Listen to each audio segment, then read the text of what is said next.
Assalamualaikum warahmatullahi wabarakatuh. Good afternoon, sir and my friends.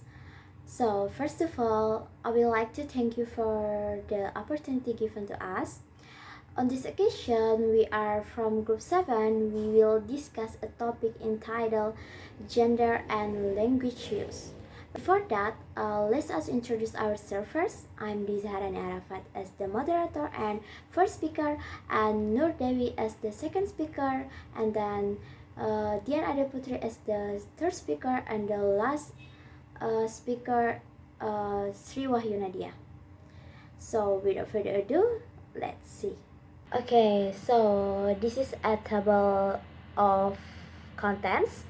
The first is introduction, and then women's and men's language, and then variationist studies quantifying gender, and then gender interaction difference and dominance, and then gender and politeness, and then the fluidity of language and gender, and then new context for communication, and the last is conclusion. Okay, the first is introduction. The study of language and gender began in the 1970s and has since become a major research area. Early studies focused on generalized gender differences, but more recent work has acknowledged and explored diversity among women and men. This interdisciplinary field has contributions from various disciplines, including anthropology, discourse analysis, education, literary theory, media studies, social psychology, sociology, women's studies, and lesbian and gay studies. Many contributors to the field have been feminists, and there has been an emphasis on both theoretical development and practical concerns. This chapter focuses on spoken language and studies that examine language structures and their usage, as opposed to social psychological studies that focus on the content of spoken interaction. Okay, the next material will be continued by Nur Dewi. Nur Dewi, go ahead. Okay, thank you for opportunity. And the next material is different in man and woman language. It has long been thought that men and women have different language with their own unique in understanding experience. The first is the story of the Carbirds. Rochefort tells the story of the Caribbean who married a white woman. Girls inherit their mother tongue, while boys learn their father language. This seems to indicate the existence of separate language based on gender. And the next is feature research. This person examined Roche data and found that the language difference between men and boy in the Carib tribe were not as great previously thought. Next is gender exclusive gender exclusive language. Some language have from specifically used by men or women has found evidence of this in Native American language. The story of the Caribs is often used as an example to support the idea of a separate language based on gender. However, research on data from the Caribbean show the language difference between men and women are not very significant. However, some languages do have different grammatical for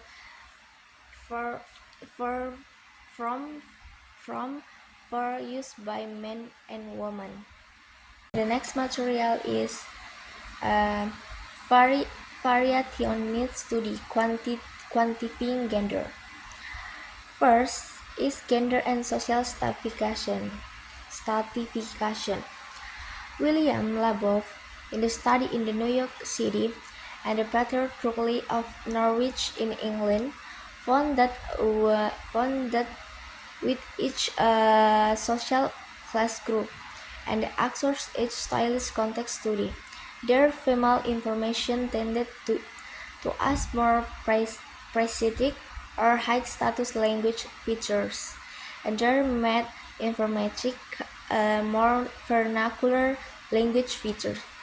features.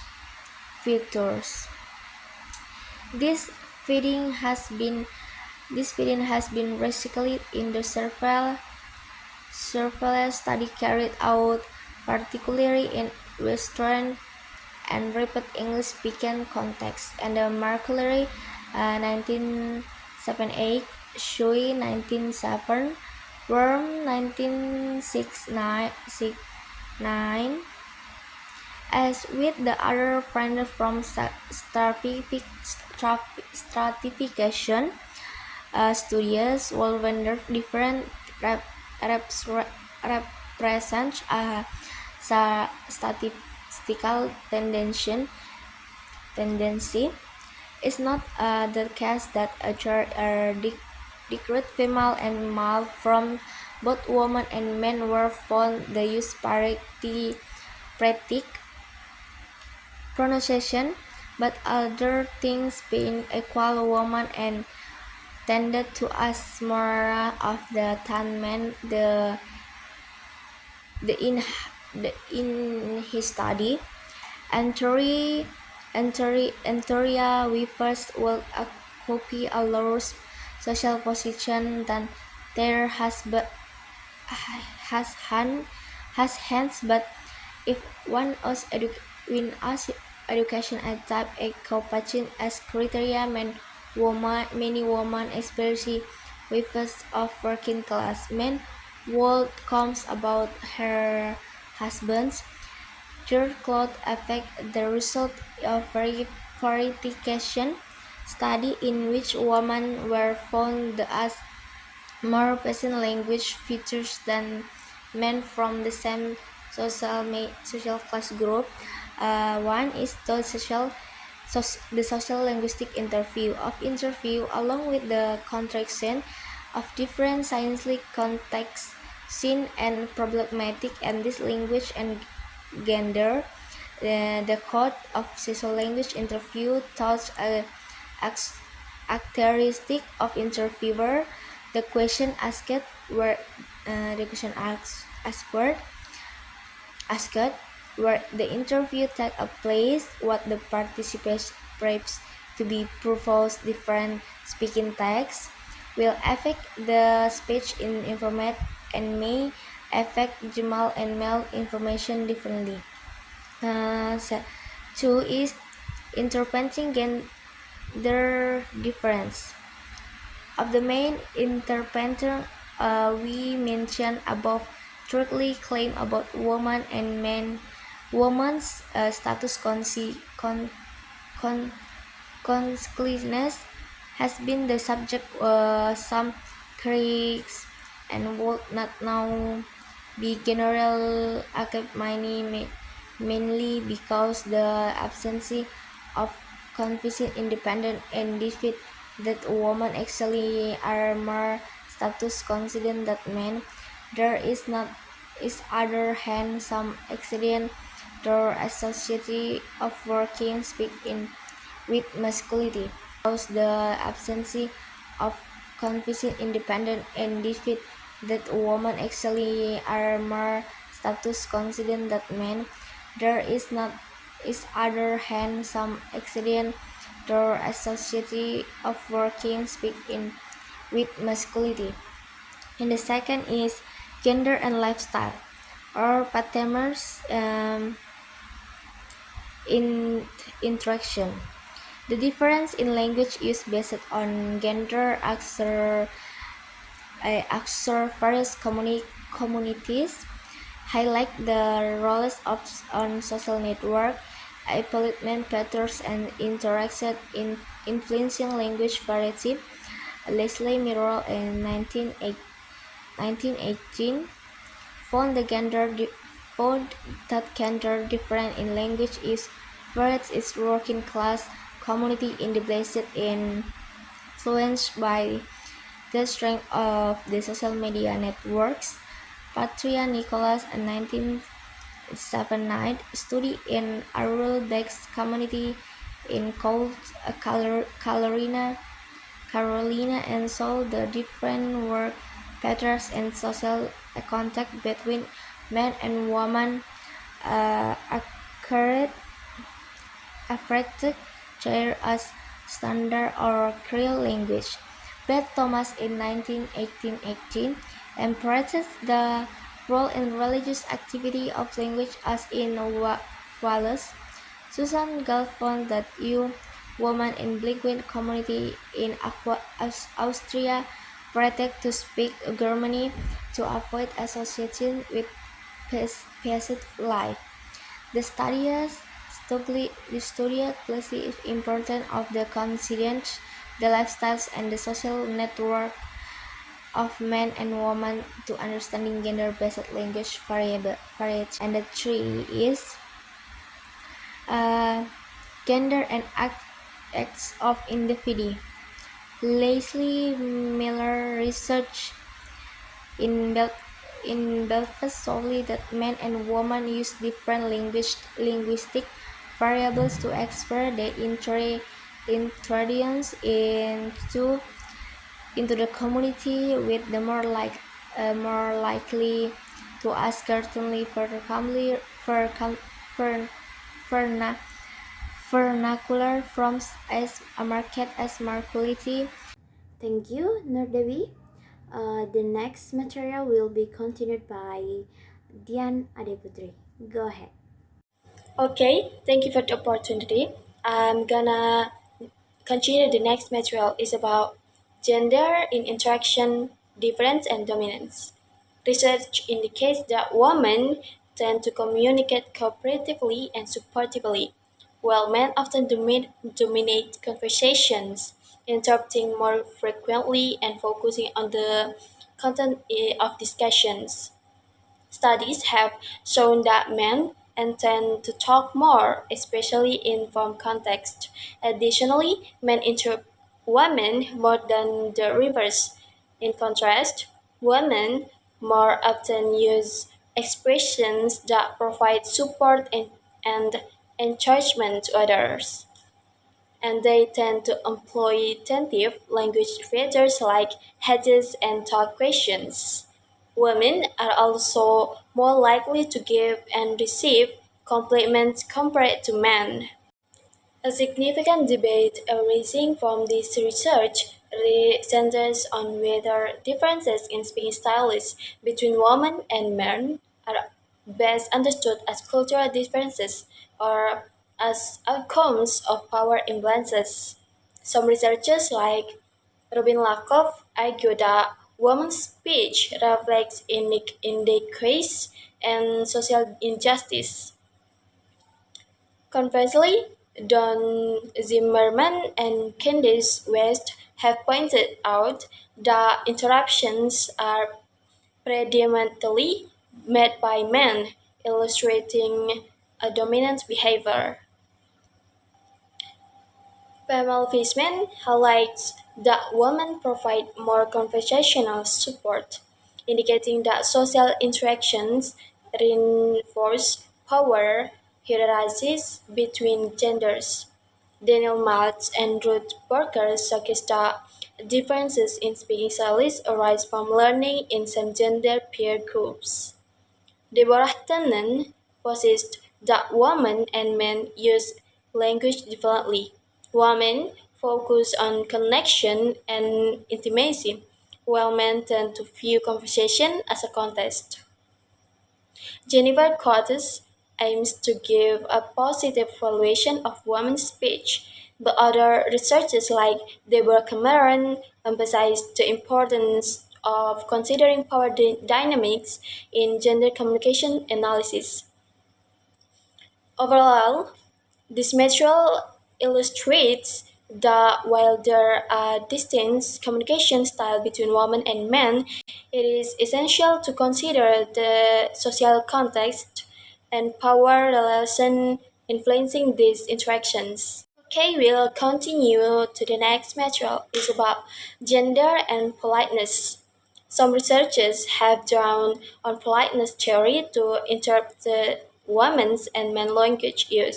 First is Robin Lakoff had argued that part of women's social role was that of arbiter of morality, judge of manners, 1975-52, and this encouraged them to be linguistically polite. Secondly, Brown, 1980, draws on the model of politeness he developed with Stephen Levinson, discussed in which people's face and two types of politeness are distinguished. Positive politeness, which has to do with the expression of warmth or friendly is towards others, and negative politeness, which has to do with not imposing on others or treating their face. She found that women in the Tene-Japan community used the extremes of positive and negative politeness, while men spoke more matter-of-factly. Brown, 1990, focuses on the importance of context, showing how the female protagonists in a court case are able to engage in angry confrontation, flouting the norms of language behavior.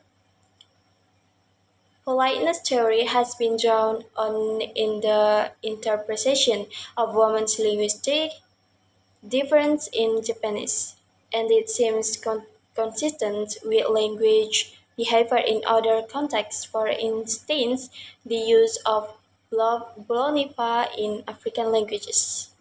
Next, a recent study of English language use in New Zealand, carried out by Janet Holmes, has also been informed by politeness theory. Holmes argues that women's utterances show evidence of concern for the feelings of the people they are talking to more often and more expectantly than men do. 1995. 6. Here there is some examples of politeness among female speakers of Zedal in Tenejapa. First, use of irony as a positive politeness strategy, stressing shared assumptions and interpretations between speaker and listener. You can see here. Okay. Secondly, use of hedging and understatement as a negative politeness strategy. The expression of strong feelings might be seen as an imposition of on the person addressed. And you can see here too. Some early studies, for example, Bowman 1979, Du Bois and Crouch 1975, contrary to expectations, the type questions occurred as of in male as in female speech. When Janet Holmes analyzed her data, she identified for the functions of tag questions. First, epistemic model tags, which are used to express uncertainty about information being conveyed. Young woman recounting school experiences to her friend. I did my exam in 63 was it. Holmes 1995. Secondly, challenging texts, which are confrontational. They may boost the force of an utterance or pressure someone into replying. Superintendent to detective constable during interview, criticizing the constable performance. You can see here. the example. Third, facilitative text, which invite the address to contribute to the conversation. You can see here too. Fourth, softening text, which reduce the force of potentially negative utterances. Wife to husband viewing food on kitchen floor while there wasn't the best bit of plumbing you've ever done, was it? Holmes argues that facilitative and softening texts have a politeness. That's all for me. I give it back to the moderator. Thank you, Dian Adiputri. The next material will be continued by Sri Wahyu Nadia. Go ahead. Okay, thank you for the opportunity. I am Sri Wahyu Nadia as the fourth speaker. Okay, this time I will continue our explanation, the next material. Okay, first, the fluidity of language and gender. Language function and gender. Analysis of language in the context of gender shows that language used by men and women is often viewed through the lens of social and interactional function. For example, the overlapping of speech that often occurs in women's conversation is seen as a form of cooperation, as opposed to being an interruption. And difficulty of language classification. Research shows that it is very difficult to classify language function clearly because often an utterance can have several functions at once, or as shown in research on tech question which can function as requests for information as well as speech softeners. An ambiguity of language meaning. The meaning of language is considered to be fluid and highly depend on social context. For example, the utterance "were boys" used by women to get the teacher's attention in class illustrates the flexibility of gender used in language. Okay, and the next catch to this illustrating language variability. William Lipp's research on gay English in the use emphasizes that meaning cannot be separated from the social context in which language is used. Conversation in an environment considered to be gay ghettos contain messages that are not always obvious to our listeners, and gender diversity and instability. Gender identities, such as masculinity and femininity, are not rigid and are often fluid. They are constructed and negotiated in everyday interaction with boundaries between masculinity and femininity are not always clear or fixed. And last, the influence of plurality on gender research. Current research places greater emphasis on diversity of gender experience and rejects understandings of gender as something singular or fixed. It also emphasizes the importance of understanding relationship between individuals in a more diverse range of ways, not just in terms of gender, but also in terms of class, race, and sexuality. Okay, and the next new context for communication and flexibility and online gender identity. The anonymity of online speech allows individuals to present themselves in various ways, challenge traditional gender norms, and experiment with different identities. Sherry Tuchel describes how users may have multiple identities in different virtual environments and blurring the line between virtual and real-life personas and persistence of traditional gender dynamics. Despite the potential for change to this study show that traditional gender patterns persist in online interaction. Susan Herring's research highlights that men often dominate electronic discourse, taking authoritative stance and using strategies to silence women, and women's marginalization in online speech. Herring and her colleagues found that even when women temporarily control this question, men often resort dominance, reflecting broader patterns of female silencing and male dominance. And feminist responses. In response to male dominated online space, women have created women only forums to foster supportive and collaborative communication. These forums serve as resistance to cyber externality and provide a space for alternative gender dynamics. Okay, maybe that's all for me. Thank you for the attention, and I will go to the back moderator. Okay, thank you, Sri Wahyu Nadia. So the last one is conclusion. Initially, research focused on general patterns of language use between men and women. However, more recent approaches have paid more attention to complex sociolinguistic patterns and the factors that explain them. Using both quantitative and qualitative methods, with an emphasis on contextual approaches. Researchers are now rejecting traditional views of binary gender differences and emphasizing diversity across men and women. Gender is no longer seen as a fixed category, but as something that is shaped and transformed in everyday language use. This is in line with interest in interactional sociolinguistics, which focuses on how speakers' identities are dynamically shaped in interaction.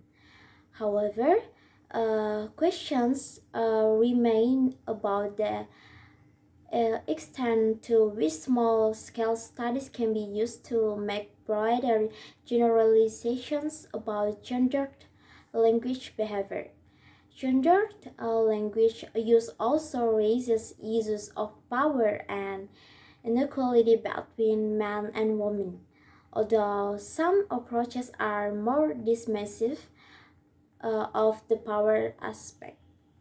This research reflects a shift from simple studies to a more complex understanding of the interaction of language, identity, and power dynamics in everyday life. So maybe that's all we can say in this presentation. Hopefully, what we have explained can provide new insights and increase our understanding. And finally, I would like to thank you for the attention and opportunity given to us. So that's all, and I welcome any questions. And wassalamualaikum warahmatullahi wabarakatuh. Mari tembang ayo kita muter-muter.